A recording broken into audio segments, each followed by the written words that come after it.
Ya volvemos.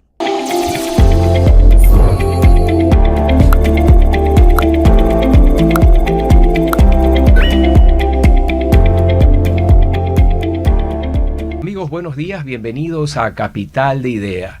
Esta mañana queremos reflexionar sobre un tema que a primera vista luciría complejo.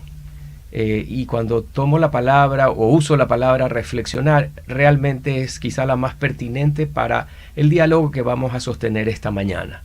Y básicamente es sobre la filosofía.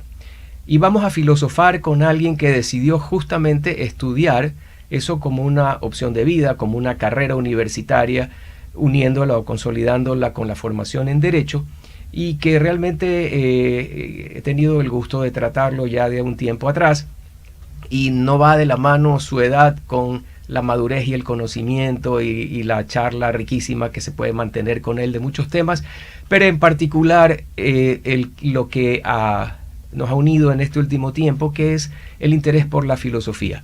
Quiero darle la bienvenida esta mañana a Víctor Maspons Novoa. Él tiene 25 años, estudió en la Universidad de Navarra Derecho y Filosofía, es un filósofo en todo el sentido de la palabra, y está aquí en Ecuador desde el año pasado, no solo para ejercer su profesión de abogado, sino también para que juntos filosofemos y pensemos fuera de la caja y sigamos incorporando esas preguntas fundamentales que han acompañado a la humanidad desde el inicio. El sentido de la vida, estoy solo en medio del universo y muchas otras cuestiones. Pero no soy yo el experto. Víctor, bienvenido. Muchísimas gracias por estar en este espacio de Radio I99. Muchas gracias por la invitación, Francisco. No, al contrario. Víctor, curiosidad, que la pueden compartir nuestros amigos que nos ven y escuchan. ¿Qué te llevó a estudiar filosofía? Una buena pregunta. Yo alrededor de los 16 años empecé a tener clases de filosofía en el colegio. Y desde antes, desde más pequeño, a mí ya me habían interesado, tenía una mayor inquietud por las asignaturas humanísticas, historia, literatura, etc. Si tuviera que poner una, digamos, en la que empezó esa inquietud, fue historia del Ecuador con mi profesor Edwin Sánchez en el Colegio Torremar en séptimo de básica. Recuerdo que fue apasionante la clase. Y a partir de ahí me empezaron a interesar, digamos, las asignaturas humanísticas, y en bachillerato tuve filosofía en el colegio. Entonces fue más que nada historia de la filosofía. Pero ves que te empiezan a plantear preguntas que uno ya se empieza a plantear como adolescente, sobre el sentido de la vida, sobre qué es la felicidad, sobre qué es la virtud, sobre qué es la amistad, por ejemplo, sobre para qué estoy aquí, si hay algo después, si tengo alma, si soy un mero cuerpo, cosas por el estilo, que a mi parecer son preguntas que le interpelan a todo ser humano, y que todo ser humano en algún momento de su vida se las plantea. El tema es que la filosofía las plantea y las responde de una forma concreta, mediante razonamientos y argumentos, de una variedad muy grande que se puede ver en toda la historia de la filosofía. Pero, más que nada, tuve profesores que despertaron en mí, o más que despertaron en mí, hicieron que yo pueda descubrir una pasión que ya tenía, que es el deseo de saber, que todo ser humano lo tiene por naturaleza. O sea, ¿tú crees que el colegio fue fundamental para ayudarte a descubrir o generarte una mayor curiosidad intelectual? Sí, o sea, yo creo que ahí se ve el rol que tiene un profesor, que un profesor, su rol es el de lograr que un alumno se enamore o se apasione por eso que lo enamoró a él en un momento, en un pasado. Entonces, un profesor que te enseña filosofía de forma apasionada, te convence de ello. Y eso por un lado, y también en mi casa, algo que valoro mucho, es que siempre nos hemos sentado a la mesa a conversar. O sea, siempre hemos cenado en familia. Y la verdad es que la familia, o el sentarse a la mesa, es una escuela de vida, de filosofía, de teología, de todo. Entonces uno de pequeño plantea preguntas a sus papás, plantea inquietudes, y le van respondiendo de forma más o menos coherente, de forma más o menos lograda. Pero despierta en uno una inquietud y también ayuda a madurar esa inquietud. Entonces, yo creo que ha sido gracias a las personas que me han rodeado, y también, en parte, en muy buena parte, también a la lectura, que también ha sido impulsada por personas que me han rodeado, familia, profesores, etc. Ahora que hablas tú de tu entorno, de tu familia, en esta sociedad que vivimos, cuando los jóvenes toman la opción de estudiar alguna carrera, normalmente se espera, si es que no se influye en ellos, en que tomen carreras o de carácter técnico, las que están de moda, las que se considera que van a ser productivas y que van a garantizar cierto éxito. En tu casa, ¿qué pasó cuando tú decidiste que ibas a estudiar filosofía, que no es algo usual? Sí, al principio mis papás sintieron ciertas dudas, que es completamente entendible. O sea, yo no necesariamente aconsejaría a un padre que si su hijo quiere estudiar una carrera que profesionalmente no va a tener mucho rédito económico, necesariamente le diga, sí, sigue tu pasión. Creo que depende de cómo es su hijo. Tiene que conocerlo bien y decir, ¿sabes qué? Si mi hijo está dispuesto a renunciar a si alguien que estudia solo filosofía, lo más probable es que sea profesor universitario, profesor de colegio, que puede tener una buena vida, sí, pero tal vez ganaría menos que si se dedica a ser médico o a ser ingeniero, etc. Entonces, es cierto que es importante el tomar en cuenta eso, porque tampoco hay que ser ilusos. Sin embargo, si su hijo tiene una pasión madura o una pasión con el que pueda hacer mucho bien, creo que es importante darle la oportunidad. En mi caso, la filosofía le iba a compaginar con el derecho. Entonces, digamos que eso tranquilizó de cierta manera a mis papás, pero mis papás también vieron que la filosofía, aunque tal vez no me pueda dar frutos instantáneos, es lo que me va a dar frutos a lo largo de mi vida. Y eso es lo que valoraron ellos al apoyarme a estudiar esto.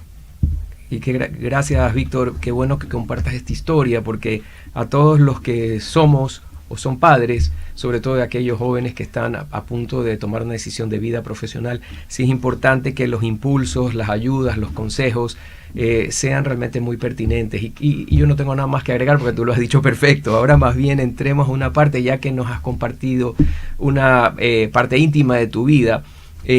Cuéntanos desde tu punto de vista, ¿para qué sirve la filosofía fuera del aula? Sí, la filosofía en sentido estricto es una ciencia o un arte inútil, pero en el sentido pleno de lo inútil.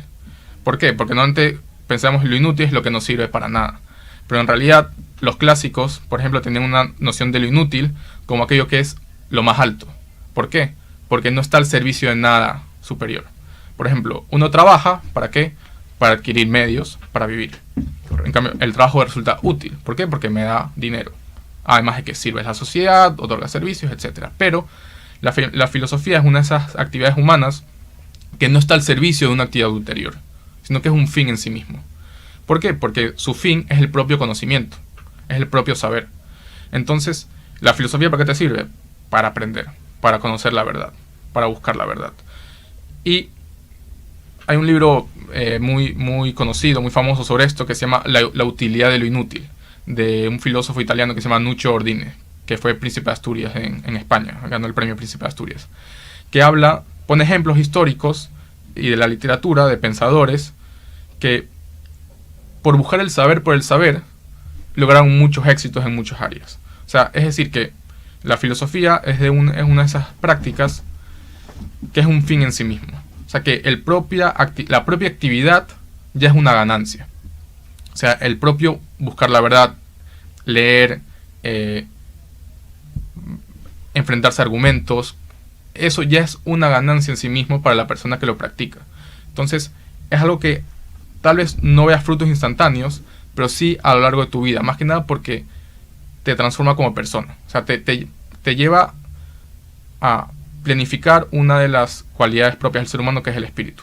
Ahora que tú dices eso, todo lo que has comentado me lleva a hacerte una segunda pregunta.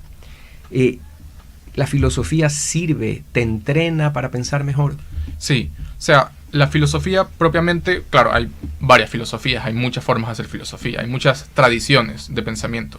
Entonces, lo importante es que uno logre adentrarse en estas tradiciones de pensamiento. Porque cada tradición de pensamiento te enseña a razonar de una forma concreta. Te enseña a partir de unos principios a dialogar en un argumento y llegar a unas conclusiones. O sea, y eso se logra a partir de la relación con un profesor. O sea, uno se pone, digamos, bajo la autoridad de un profesor que te dice, mira, confía en mí, hazlo de esta manera. Como en cualquier arte, como la carpintería, por ejemplo. Entonces, uno aprende a partir de la guía de un profesor a razonar, a cómo buscar la verdad. O sea, Platón buscaba la verdad de cierta manera, Aristóteles de cierta otra, Kant de cierta otra.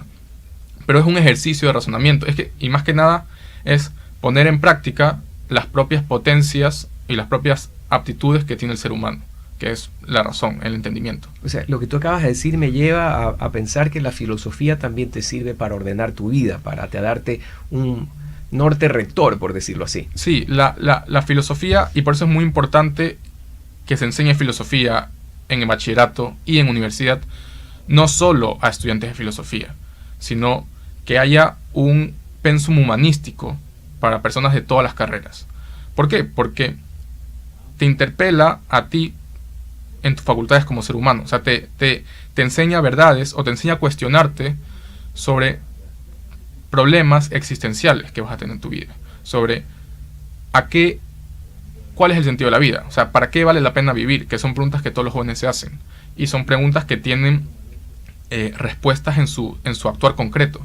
Entonces, la filosofía te da respuestas y más que nada te inserta en una historia que es más grande que tú. Ahora que dices historia más grande que tú, habiendo estudiado tantos años en la universidad, todo lo que gira en torno a la filosofía, por decirlo de manera simplista, pero de lo que tú puedes haber concluido luego de la universidad y de tu trato con profesores verdaderamente preparados y conocedores, las grandes cuestiones o los grandes cuestionamientos que se ha hecho la humanidad desde el principio, Sócrates, Aristóteles, mencionaste a Platón, y podemos seguir así, posteriormente San Agustín, la felicidad, la libertad, el sentido de la vida, hay un más allá, hay una fuerza primera. ¿Tú crees que esas grandes preguntas, grandes cuestionamientos que se hicieron los primeros humanos hace miles de años siguen siendo actuales? ¿Seguimos interpelándonos de la misma manera? Sí, o sea, para mí queda claro más que nada porque yo me he hecho esas preguntas y en mi experiencia puedo decir, yo viví esto. O sea, para mí lo maravilloso de estudiar filosofía, y vale para la filosofía, para la literatura, para el arte, para la historia, para la poesía, es que me encuentro con que estas preguntas que me hago ya se le hicieron otros más brillantes que yo, y se la respondieron de forma más plena que yo la puedo responder. Entonces, es más que nada volver sobre otras personas más sabias y conversar con ellos. Y aprender de ellos. Se trata que tú estás en una situación de tu vida difícil o estás ante ciertas dudas y piensas y reflexionas y te viene a la mente, si lo has estudiado, así respondió tal persona. Y te llena de ánimo por un lado, y también te hace darte cuenta que la experiencia humana es universal. Entonces, yo creo que las preguntas son las mismas. Kant, en la crítica de la razón pura, su obra más importante, plantea, digamos, las tres preguntas que dice que se hace todo hombre, que es ¿qué puedo esperar? ¿Qué debo hacer? ¿Y qué puedo conocer? Y que se resumen en ¿quién es el hombre? Esas son para él las tres grandes preguntas, y yo creo que podríamos repetir que siguen siendo las tres grandes preguntas. Obviamente que cada uno es hijo de su tiempo y le responde desde los problemas propios de su tiempo, de las cosas que hay alrededor de uno. Pero si uno abstrae lo suficiente, se dan cuenta que las preguntas son las mismas de siempre. Ahora que tú hablas del tiempo, tú eres evidentemente de otra generación, pero ambos estamos en un mismo tiempo en que se comparte un flujo de información, sí, monumental a través de redes sociales y de la inteligencia artificial. Me lleva a esa pregunta: ¿es lo mismo información que sabiduría? Una gran pregunta. Yo creo, por mi experiencia, es que es un error reducir el conocimiento a información. O sea, la información es aquello que guardan los ordenadores, las computadoras, las máquinas. El conocimiento es una adquisición interior de la persona. O sea, cuando uno conoce, y esto es algo importante, tendemos a reducir nuestra propia experiencia de conocer a la experiencia de una computadora que transmite datos o analiza datos y hace cálculos, que es muy valioso, es muy importante, obviamente nos ayuda a todos lo utilizamos, pero no podemos reducir la experiencia del conocer humano a eso. ¿Por qué? Porque la experiencia del humano no es simplemente la de procesar información, sino es la de adquirir formas. O sea, es la de el ser humano cuando conoce se transforma, adquiere más, o sea, se vuelve distinto. Por eso creo que eso es lo que de cierta manera hay que recuperar en las aulas de clase, por las que, por ejemplo, en España ahora mismo hay un debate muy grande porque hay mucho absentismo de las clases. ¿Por qué? Porque algunos dicen, bueno, la clase no me está aportando mucho. Tal vez no le aporta mucho porque han perdido esa experiencia de conocer, que todo el mundo lo ha vivido cuando está ante un profesor, le está enseñando algo y siente que algo hace clic en su cabeza, como ese caer en la cuenta de algo. Y es una experiencia que te transforma, porque la verdad no puede ser reducida a la información, porque la verdad es algo que siempre uno tiene que hacerla propia. O sea, y creo que es la experiencia de cuando conoces algo nuevo, que te transforma como persona, que eres distinto. O sea, no eres el mismo que antes. Entonces, yo creo que esa es la diferencia principal entre la mera información y la sabiduría o el conocimiento. Ahora que me dijiste esto compartiste con nosotros esto de que en España está produciéndose ausentismo en clases y demás, y que creo que es un fenómeno quizá universal del desinterés. ¿Tiene algo que ver la cultura de la inmediatez en la que vivimos? ¿Cómo podemos, frente a esa cultura de la inmediatez, recuperar el pensamiento crítico, sí, la capacidad de análisis? Un filósofo que también está muy, muy de moda, que se llama Byung-Chul Han, que es un filósofo coreano-alemán, él, en un libro suyo que se llama Vida Contemplativa, dice, por ejemplo, sobre las crisis que sufren las religiones hoy en día. Dice que la crisis de religión es una crisis de atención. ¿Por qué? Porque creo que lo que aplica la religión puede aplicar a la filosofía o al pensamiento en general. Los bienes más grandes del ser humano son bienes arduos, o sea, son bienes difíciles de alcanzar, son bienes que no se pueden alcanzar o lograr de una forma inmediata, sino que requieren que el ser humano vaya a fondo, que realice un trabajo duro, complejo, o sea, que se siente, esté en silencio, piense de forma detenida, y eso solo se puede conseguir sin distraerse.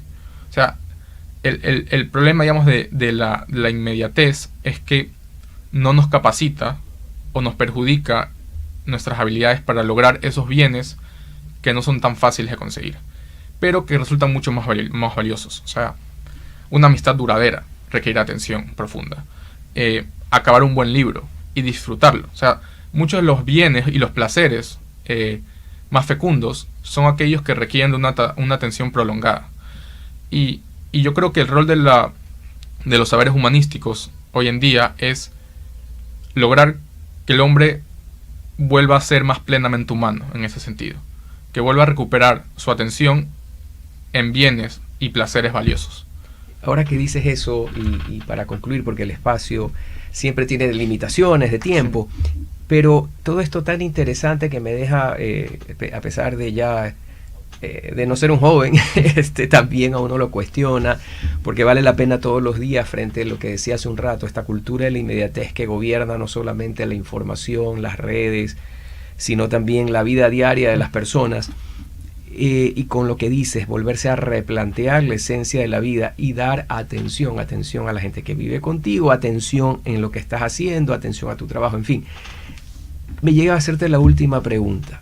¿Por qué una sociedad necesita filósofos? No hablemos del que ejerce una profesión, sino el arte de filosofar, en lo útil de lo inútil, sí, la búsqueda de la verdad. Sí, yo diría que no necesariamente todos tienen que ser filósofos, porque creo que tal vez una sociedad en la que todos son filósofos podría ser un poco pedante e insoportable, pero todos tienen que cultivar su espíritu.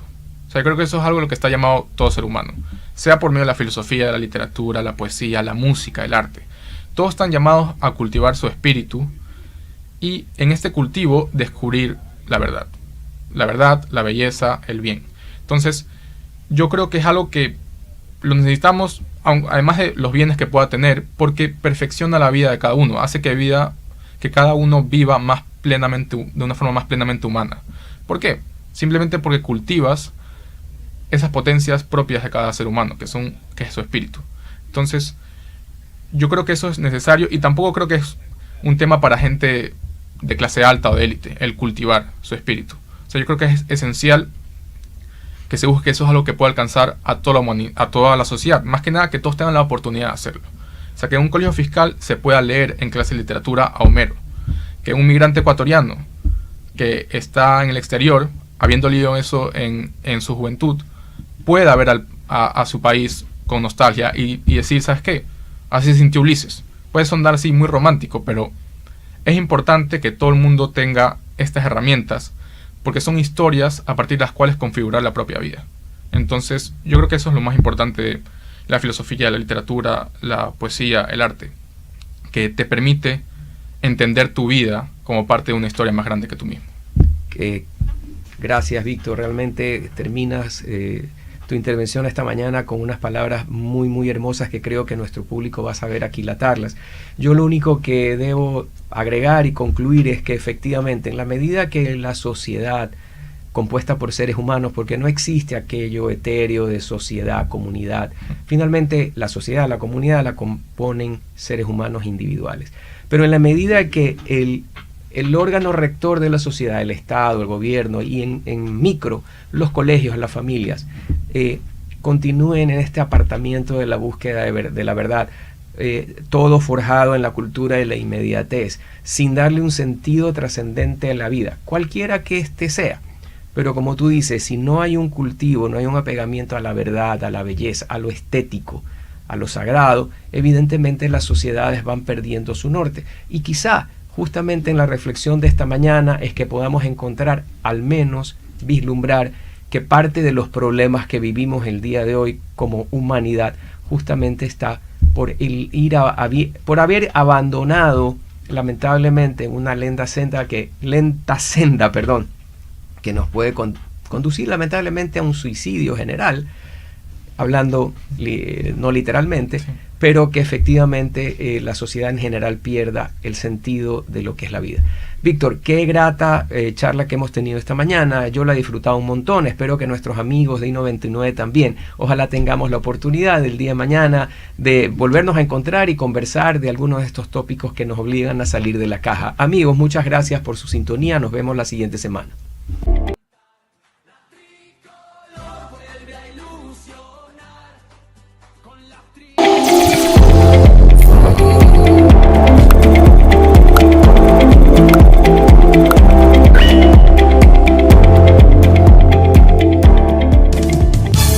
En I99 hemos presentado su programa de opinión y noticias.